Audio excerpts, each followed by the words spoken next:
Howdy, howdy, howdy. Welcome in to another episode of Muscle Matters. I heard this week that if you say howdy, people see you as more approachable. So I'm trying to use that more in my friendly Texan way of saying hello. If you look on the bottom of my shoe, it says Andy. Anyways, guys, hey, welcome to another show or another episode of Muscle Matters.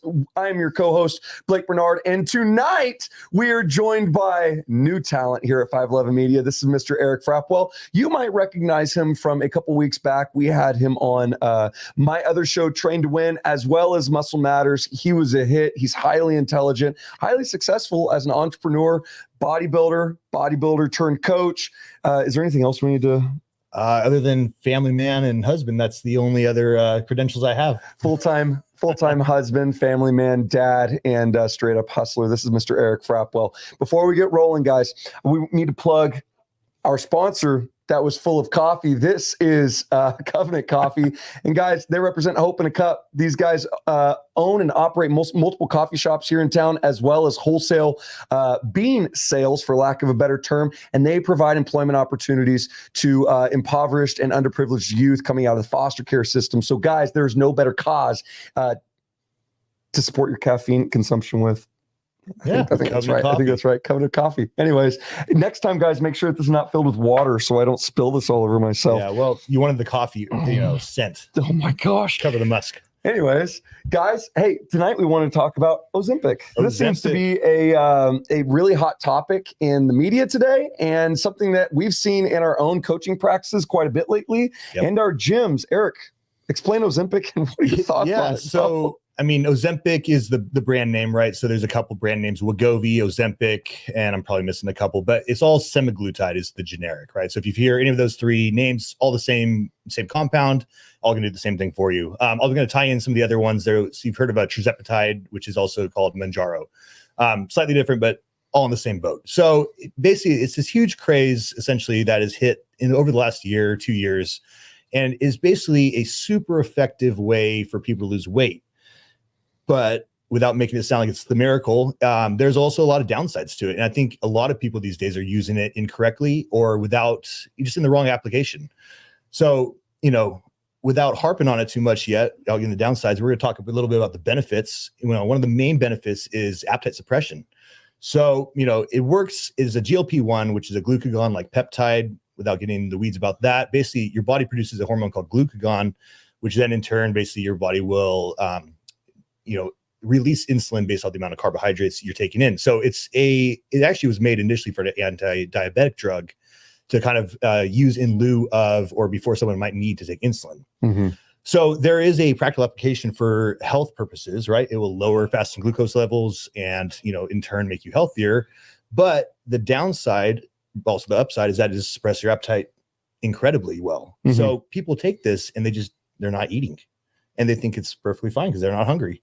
So, I think we might have a couple of pictures, but some of the downside leads to excessive weight loss and not necessarily in places you want to lose weight, right? So, if you look at this lady here, face is pretty full. It's Grandma Betty. Yep, good fat pads in the cheeks, but been on Ozempic and is losing that in her face. Some of the other, negative places is usually people who take this want to have nice curves to their body, personal preference, but, they're going to lose their glutes or their butt. So, if you sunken in cheeks and a flat butt, if that's something you're going for, maybe Ozempic is the right choice for you. But that being said, so again, without getting too hard on the drug itself, a lot of people take it just because it's prescribed by different clinics, their doctor, and they're not, even doctors aren't necessarily, in my opinion, up to date on what they should be doing to tell these, patients how to take it without, losing everything. Right. So yes.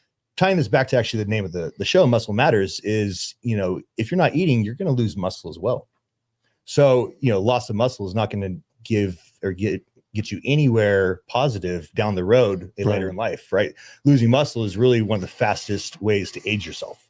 I see it as like very nearsighted, right? Like I don't feel like these people are looking at their life 12 months post and on, because you can't stay on it forever, obviously. Yep. And what do you do when you get off of it and you've lost global tissue, not like spot reduction of the place you want to lose.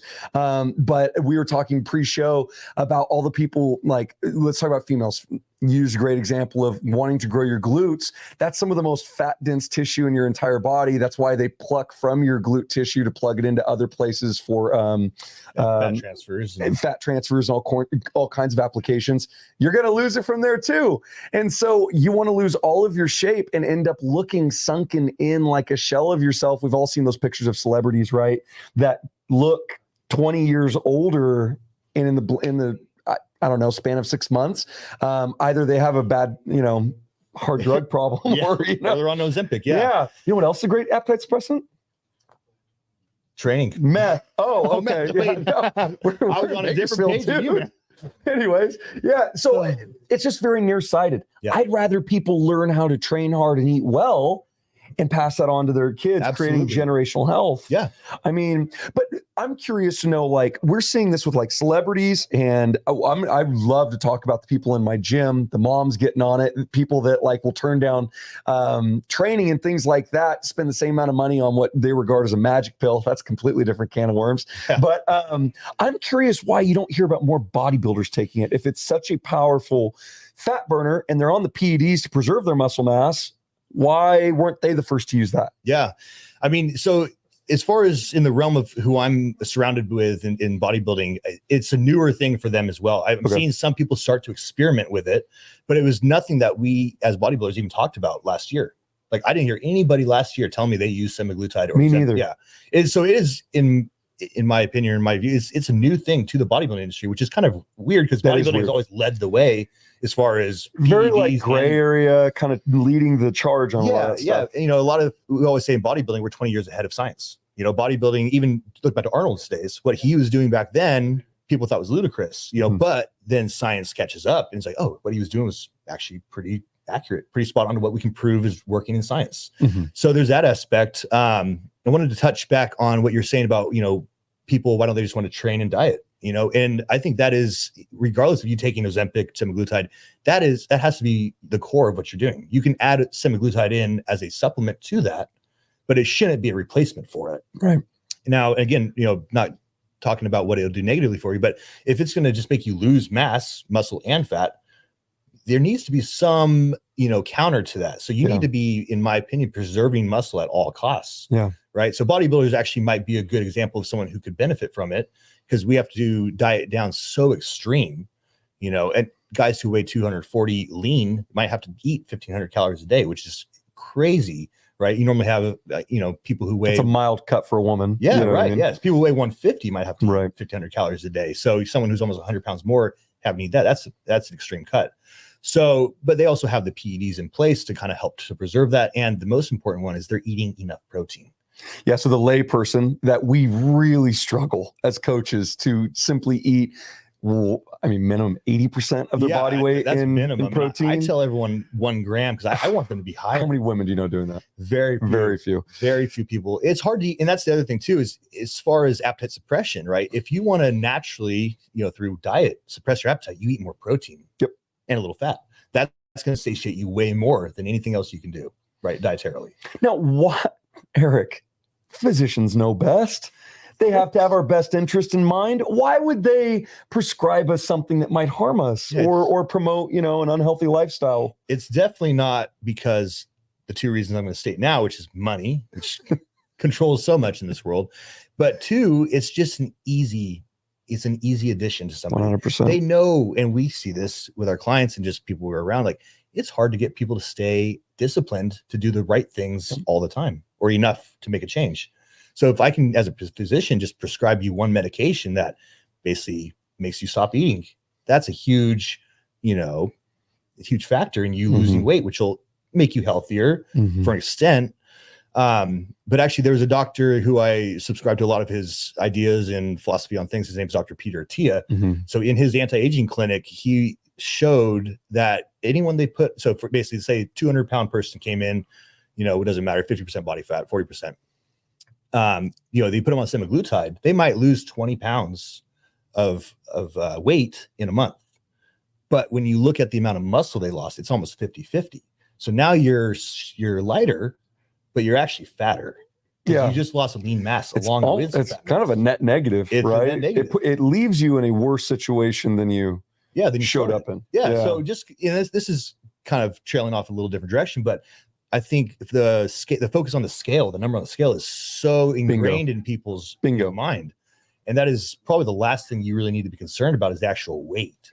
It's about what's that weight. Where's that weight coming from? We rely so heavily on, I don't know what you guys have a collective for this, but we have an InBody at Grindhouse. Love that thing. And it was so difficult when I was training people in my garage, even in the early days of Grindhouse, we were relying on like medical scales that only told the strict pounds. And if I would have been smart, the easy way around that would have been to take inches and things like that, calipers, all 100%. That. But all the things, the results-based training that we were doing at the time, I didn't know better. I was just like, this chick wants to lose 20 pounds. We'll focus on 20 pounds. 20 pounds, yeah. The problem was twofold. We ended up in two weird situations where a woman might lose 10 pounds, but also gain 10 pounds of muscle because she was so untrained. A beginner will put on muscle that fast, and then she ends up at the same body weight, and she's unhappy because she's the same body weight. Even though she's down like 4-6 inches, I think it looks better. It's stronger. I mean, minus all the positives that came from that. But the flip side would be, someone loses all that weight, but it comes from the wrong area. They, chose to starve themselves and drink at night. And then what do you end up with at the end? 10 pounds down, but it's all from your muscle. You know what I mean? And like I have not set that person up for success long-term. So I just preach to everybody, it's all about the body composition. I don't feel comfortable, and I've been tempted. Eric, I'm a man. I've been tempted. It's difficult teaching people new habits. It's difficult. I can sympathize with the physicians. It's not simple, changing someone's life that, let's face it, these habits they've ingrained for 20, 30, 40 years that they weren't taught in the home growing up. I think it's really easy to include a fat burner on my shelf at Grindhouse to suppress their appetite. And not to mention money. I'm but like, where can I find some ephedrine, Eric? Right? I hear Canada still has it, but but I think that's the thing. It's flashy to be like, I have this product for you to take. Yes. It's not flashy to say, hey, here's a diet, here's a training program. No, everyone knows that's what they need to do, but nobody wants to do it. So it's like, what's the alternative?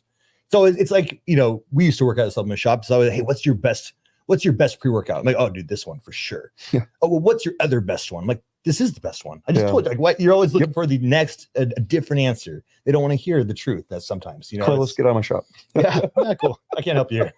But, it's one of those, right now, like I said, it is a craze. So everybody is jumping on it. Karen from down the street, Joe, who's doing a bodybuilding show, anybody who steps in any sort of weight loss clinic is the first thing they're going to give you. So what do you tell someone? Okay. So anecdotally speaking, like the frustrating part is I've literally had kids in my program say, my mom doesn't work out here because she would rather take a pill every morning instead of devoting 3 hours a week to her fitness. Yeah. It broke my heart because I'm like, dude, oh gosh, that's what's being propagated in the home. Yeah. I hope that this child standing in front of me is like, sees the error in that, who am I going to say what the mom's doing wrong? Right. I can't do that, but it breaks my heart that that's the place we're in. Right. I haven't found the perfect way to really address that with people because again, it just sounds like you're selling your services. When in reality, I'm like, no, I really just want to sell you on like something you can do for the rest of your life sustainably. If it's not with me, it's with someone else. I really hope you learn how to eat like balanced plates with like non-processed food. Yep. Have you had this conversation with anybody in a meaningful way that resulted in maybe not hopping on that? Short answer is no. Okay. I kind of take the route how you said it, basically. Like, listen, I'm not trying, you don't have to get training and coaching through me. That doesn't matter to me. I want to see you have success long-term, like what you're saying. So you can get this from anywhere else, but just listen to me on this one subject about semaglutide, for example, since we're on the subject. Like, it's not, yes, it's the quick fix. It's the quick route to see some progress that you think is what's needed. Yeah. But again, and that's where it's always a scale thing. And sometimes it is an inches thing, right? That, you lose inches as you lose weight. So, it could look positive for a little while. But then, like the picture earlier, you stay on this longer term, even 3 to 6 months, you're going to start noticing. I don't know what the how long you can stay on. I've heard it's like 3 months on, 3 months off, kind of deal, like that's the protocol I'm hearing. I don't know what all the clinics are prescribed. Everyone's a little bit different. And this actually kind of ties into the next subject or part of this that I want to cover is, you start at a low dose and you essentially titrate up every week to every 4 weeks, depending on how your tolerance is. It's like clenbuterol. Yeah. Yeah, it really is. But the downside with that thinking is I think a lot of people, just from conversations I've had, they feel like when they have a little bit of an appetite, that's when they need to up their dose. And that is so wrong, right? The goal of, if you're going to use semaglutide or any of these GLP-1s, which and we'll talk about how I would recommend using them later, but the goal is not to have zero appetite. Right. We need to have hunger cues. Our body is telling us. Imagine being deceived like that, though. Yeah. Like you literally hate your body that much. Yeah. You know what I mean? Oh gosh. I talked to. It's like code switching. I talked to. So one of my buddies, actually, I'm wearing a shirt. Owns Onyx Aesthetics, and there's someone who works there who is on one of the GLP-1s, and she's lost a ton of weight. Looks great, but she won't eat. She doesn't eat. Literally, 2 bites of rice, it's full, and like a small snack. He probably eats 500 calories a day, if that. But the dosage that she's on is so high. It's like the top end dose of this tirzepatide. And for reference, guys, like you hear 500 calories, there may be listeners out there thinking like, oh, that's nothing for me. Yeah. So I deal with people like this all the time. You have to put it within a frame of reference, like a normal female at maintenance calories sits around 2,000 a day. Yeah. And that'd be normal, give or take probably 130, 150 pounds. So a male walking around eating 500, sub 1,000 is just ridiculous. Just so you guys know, it's starvation. So the image you see up there, is it the pill or is it malnutrition? Excuse me. Yeah, I mean, basically, I think in this case, one led to the other. If you're suppressing your appetite to a point where you're not eating enough, it's going to lead to malnutrition. Or malnourishment, and the rate that happens is kind of dependent on how much calories you're not eating. It's crazy. It's like it's kind of the same way I always talk about like sleep, and this opens a lot of eyes too. When like my kids come in and they're like, I average 5 hours sleep a night. I'm like, as a 16-year-old kid, that's how they torture people in China. Sleep deprivation. Yeah. It is a torture technique. CIA uses it. Yeah. Listen, it's not to be proud of. I was 16 once too. I get it, but Yeah, that's what I'm saying. So anyways, it's harmful to society. Now, what I think is really harmful to society is what we were talking about earlier, which is that reliance on quick fixes to get, again, I am obsessed with this thing right now. You could probably even speak on it better than I can, but the genetic markers for generational health, really like passing on, like literally changing the DNA of future generations within your bloodline simply by changing your environment and the activities you partake in. Not really like, we're not talking about vaccinations and changing your genes and things like that. Okay. We're talking about literally the home that you create for your kids can change what your grandkids do, Yeah. So actually, I have a problem with taking pills. You don't think that also changes your genes? Yeah. It's a habit, right? What were you gonna say? Oh no, I was gonna say even you said the home that you create, and I think it even starts right before conception. You can change your epigenetics, right? And so your epigenetics at the time of conception will change the genetics of your kid. 100%. So if you and your spouse are super, unhealthy and you conceive, the chances that your kid will also have some of those negative biomarkers is going to be higher. And How do people think that drugs are the only thing that can happen in utero, that like can change everybody? But just basic diet, nutrition, and 100% exercise changes your epigenetics. And those are all drugs too, guys. Natural drugs, right? Yeah, it's a way to stimulate our body to create our own drugs. 100%. Yeah. So, okay, we can't present problems without also providing solutions. This is the value building part of the show.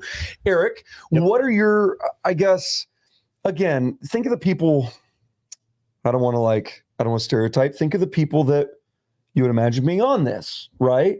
They're in dire straits. We're not talking about celebrities here. We were talking about Jessica Simpson earlier, okay? But we're not talking about those people. We're talking about mom of 3 at home. Her life's been her physical decline started when she got a career, started juggling sports lives, all that stuff. Her life doesn't really belong to her anymore. What advice do you give to that lady? Yeah. So in regards to considering semaglutide? I'm sorry. Yes. In regards to considering a prescriptive, what do you call it? Appetite suppressant, fat burner, whatever you want to call it. Easy pill. I think the first thing to keep in mind is, like we've kind of alluded to, is that the supplement should be, as it's named, a supplement to what else you're doing, right? So you can't I wouldn't recommend taking the semaglutide if you're not also doing other things to help you reach that goal. So you need to be exercising, whatever that looks like for you. It could be many different forms, activity, the diet that you're eating, right? Not necessarily being on a diet, just the foods you're consuming on a regular basis, right? Those need to all be in place. And then, like we've mentioned, protein needs to be the one nutrient that you actually probably should track until you understand what the weight looks like visually. Are you the kind of coach that like gets people to prioritize that one first before you start focusing on 100%. other macros and 100%. total calorie count? Yep. Outside of water, especially for females. Yeah, outside of water, protein is the one I care about most. Even in my life right now, I don't track all my food at all, but I always track my protein. Yeah. It's mentally, right? At this point, I know, okay, 8 ounces of chicken thigh is X grams of protein. But I always am conscious of how much protein I've taken in, right? Yep. I have a minimum in my head. I don't eat less than 250 grams of protein a day. That's my baseline. And you weigh how much? I weigh 220. So, okay, I'm a that's little like over 1.3, right? Yeah, about 1.3. That's my baseline, right? Because I'm trying to preserve more muscle in my body really wants to hold. So I have to eat a lot higher. But 1 gram, 0.8 grams to 1 gram per pound of body weight is a great marker for most people to try to hit, right? Unless you have a crazy amount of muscle, it should be higher. But for most people, 0.8 to 1 gram. And, again, I think we mentioned this before, that's going to also help satiate you, keep your appetite at bay as well. So once you're doing that, once you're doing some consistent exercise, then you can consider adding semaglutide in. Now, I would, with any sort of drug or supplement, you always, in my opinion, want to take the lowest amount to get the most, right? So you don't want to start the highest dose they recommend. And even physicians are smart enough not to recommend that. But a lot of physicians I've talked to or have had people who've gotten this prescribed to or from, they recommend upping the dose as soon as basically you feel like you don't have any side effects, which side effects could be like upset stomach, nausea, a little bit lightheaded. Side effects are not fun. I wouldn't want to deal with them, but people do because they see the results. So my thing is, if the doctor says, if the starting dose is 0.5 milligrams once a week, which that's pretty standard, run that as long as you possibly can. So they up it at the cessation of basically negative symptoms, essentially. Yeah.